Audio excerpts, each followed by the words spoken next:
eu decidi falar um pouco mais sobre o processo de CI/CD, principalmente focando no processo de tagging, release, build e publicação de imagens Docker em algum container registry. Atualmente eu estou participando da rinha de back-end, como muitos de vocês também devem estar, e uma coisa que eu vi é que muita gente está buildando e publicando imagens Docker a partir das suas máquinas e também está enfrentando alguns problemas com relação a caching do lado do servidor que está rodando esses testes, no caso lá no repositório, não localmente.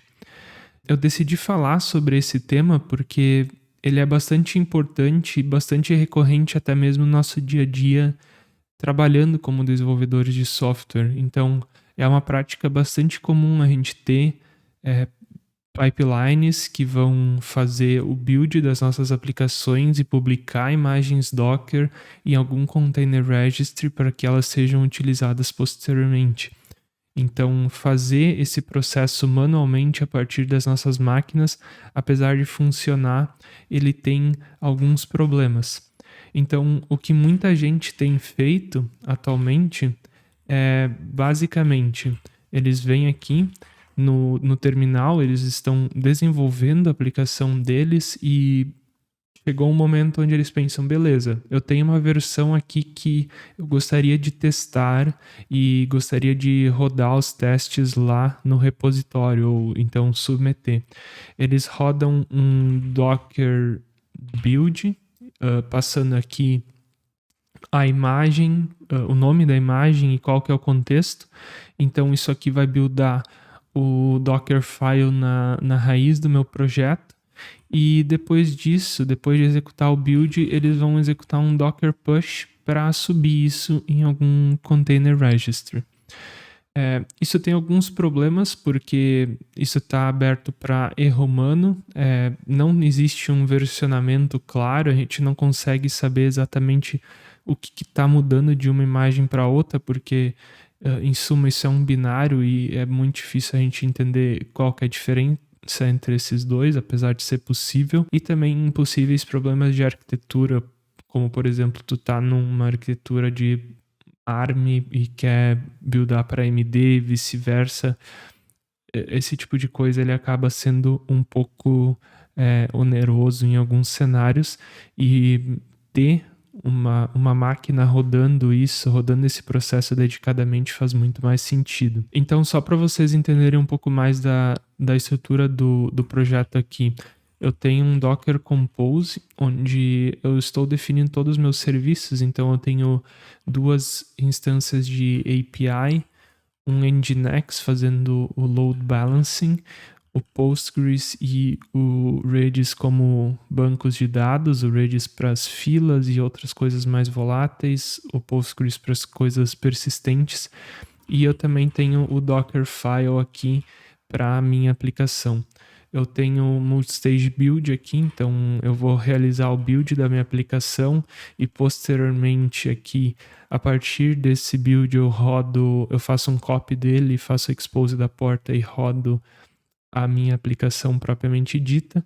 E eu tenho também o stage dev aqui, que seria basicamente para as questões de hot reloading, que eu usava mais no início do desenvolvimento, onde eu estava desenvolvendo de uma forma um pouco mais iterativa. Agora eu confesso que eu acabo utilizando bem mais essa opção aqui de prod, que é basicamente para buildar e rodar a aplicação sem nenhum tipo de hot reload, e daí também não tem esse overhead e acaba ficando um pouco mais otimizado. Bom, entendemos então a estrutura do projeto, como a maioria das pessoas comumente faz o processo de build e publicação de imagens, e agora eu vou mostrar um pouco de qual que seria um fluxo ideal ou ao menos próximo do ideal, porque não acredito que exista ideal e isso pode variar de projeto para projeto. O que eu tenho aqui no meu repositório, então, é basicamente um workflow que vai rodar toda vez que rolar um push na main.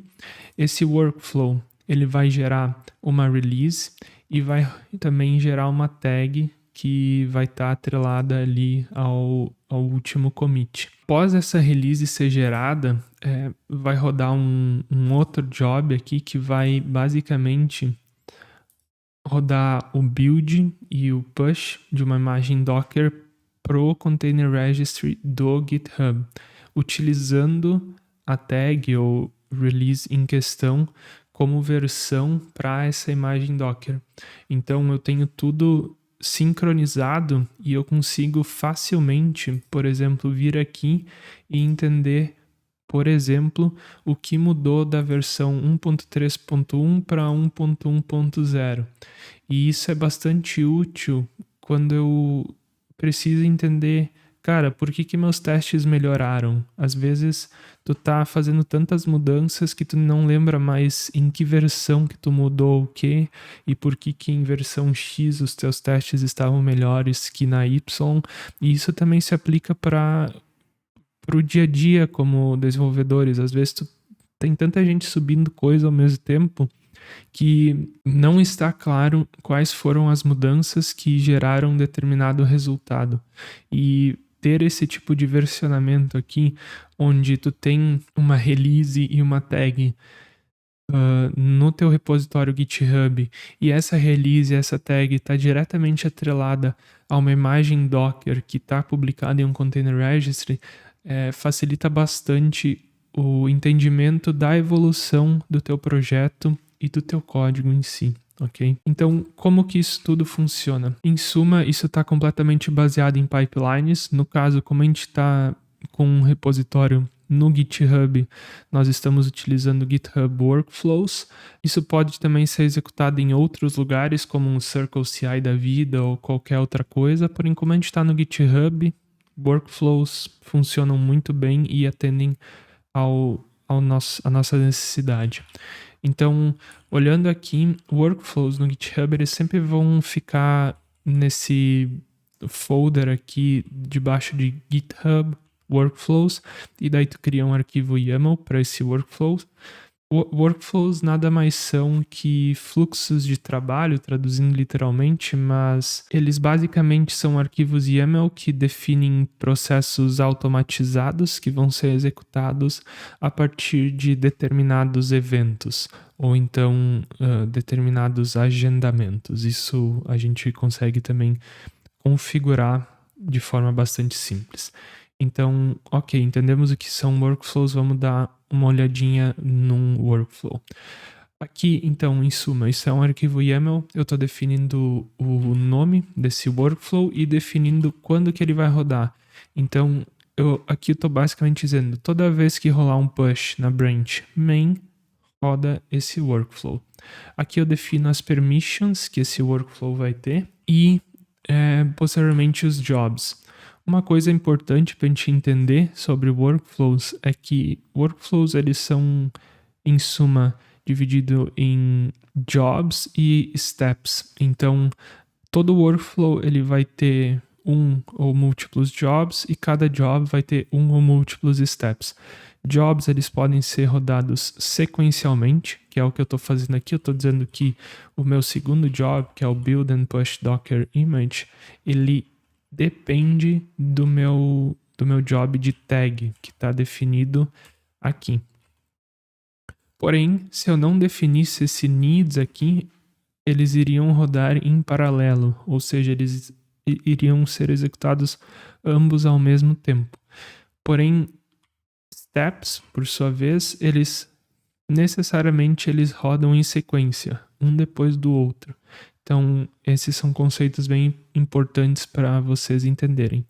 Além disso, o contexto no qual esse job está rodando, ele é outro contexto no qual esse job está rodando. Então, eles, via de regra, eles não têm acesso às coisas do outro. Então, isso é bastante importante também.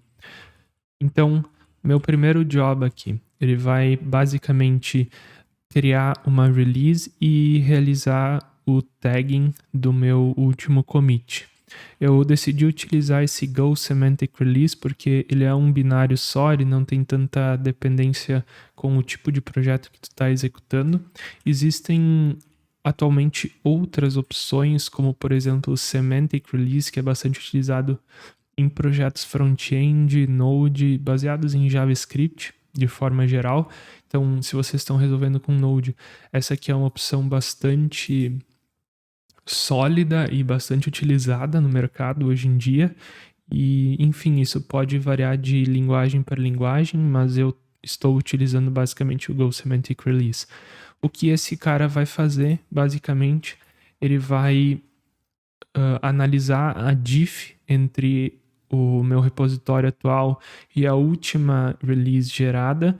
Baseado nessa diff, ele vai analisar os commits, verificar qual que é o tipo de commit que eu estou fazendo e, dependendo do tipo de commit, gerar uma nova versão.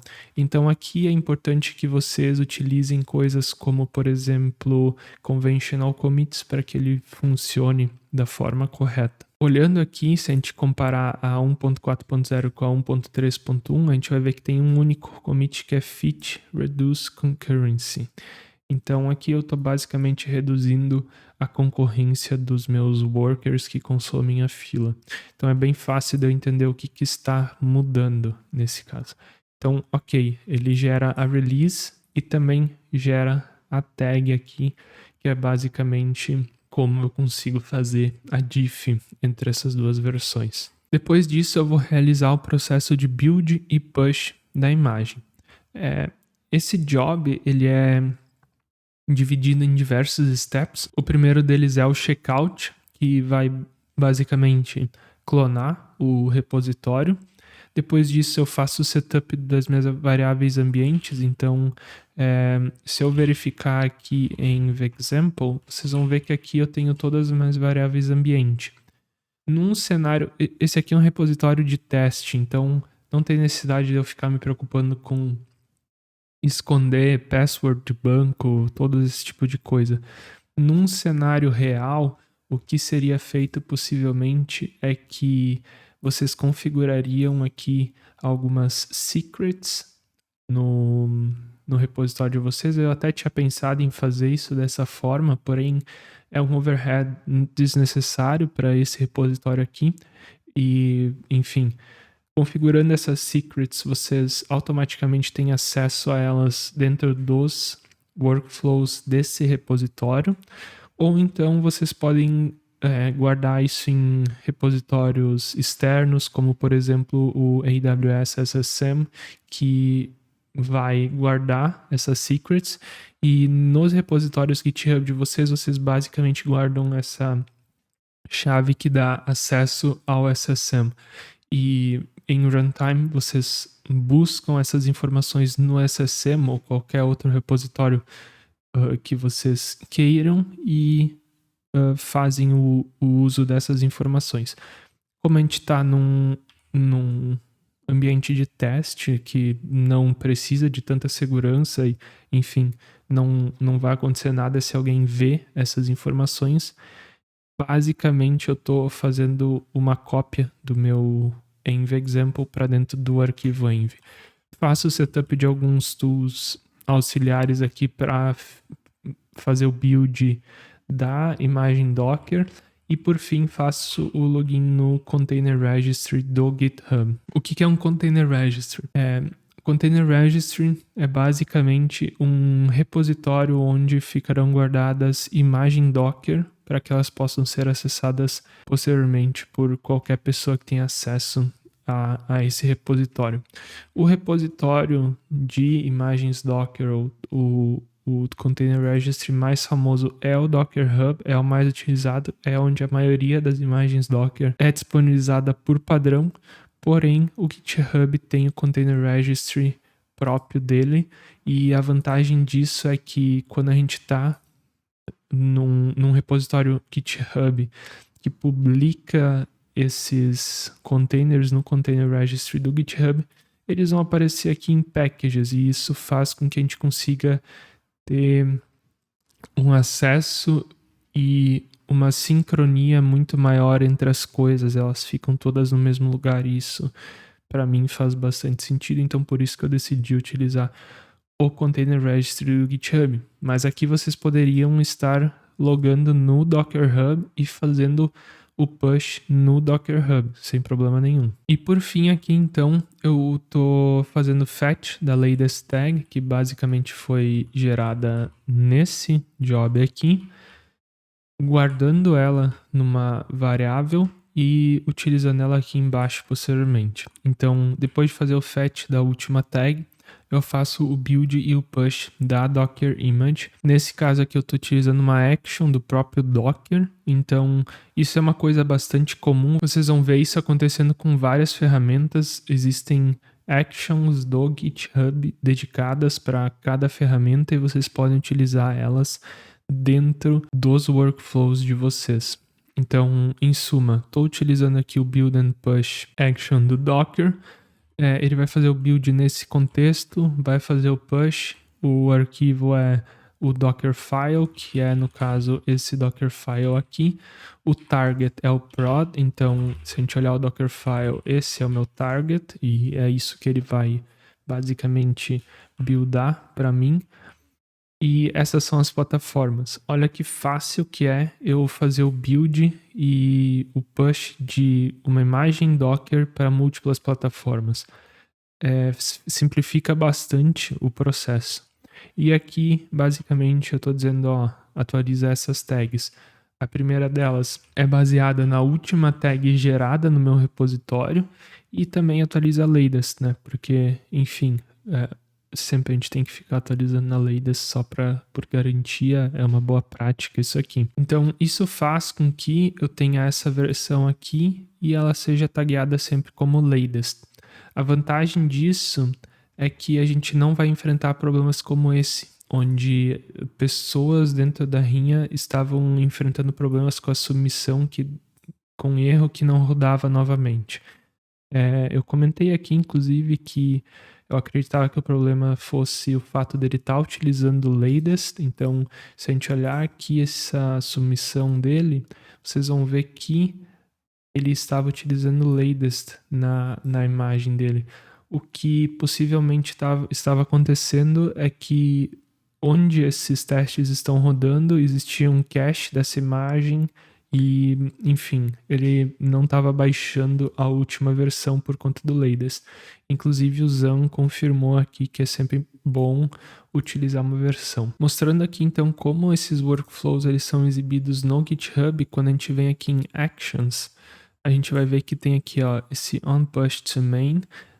O último falhou aqui porque, enfim, tem um detalhe que nesse caso ele não gerou uma nova tag e quando esse cara aqui foi rodar, ele não encontrou uma tag para o último commit, e isso faz com que ele falhe e não faça o build e o push de uma imagem. Mas olhando aqui um que passou, a gente consegue ver que a tag ela foi criada, então aqui no Go Semantic Release Action, a gente vai ver que a última versão encontrada é a 1.3.1. Ele, após isso, analisa os commits e identifica que a nova versão vai ser 1.4.0 por conta dos commits encontrados. Ele gera o changelog, né, para adicionar na release, gera a release e faz o tagging.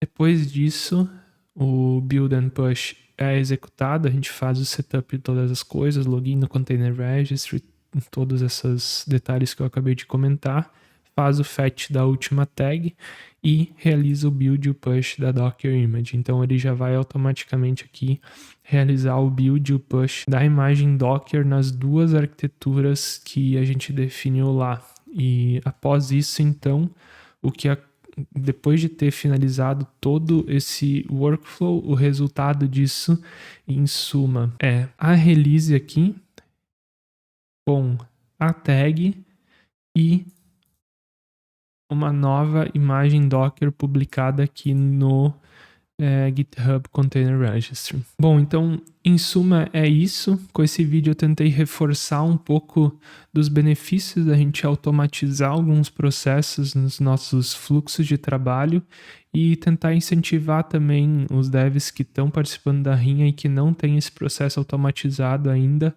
para deixarem esse processo automatizado nos repositórios de vocês, porque eu acredito que vai facilitar bastante esse processo de submissão de novas versões. Eu sugiro ir começando bastante simples e ir melhorando à medida que vocês encontram problemas, não tentar resolver todos os problemas do mundo com esse workflow, mas começar simples e ir melhorando ele. Vocês poderiam, inclusive, por exemplo, rodar os testes de estresse aqui nessas actions, e se os resultados piorarem, mandar uma notificação para vocês, fazer coisas do tipo, abrir o PR aqui de atualização de forma automatizada.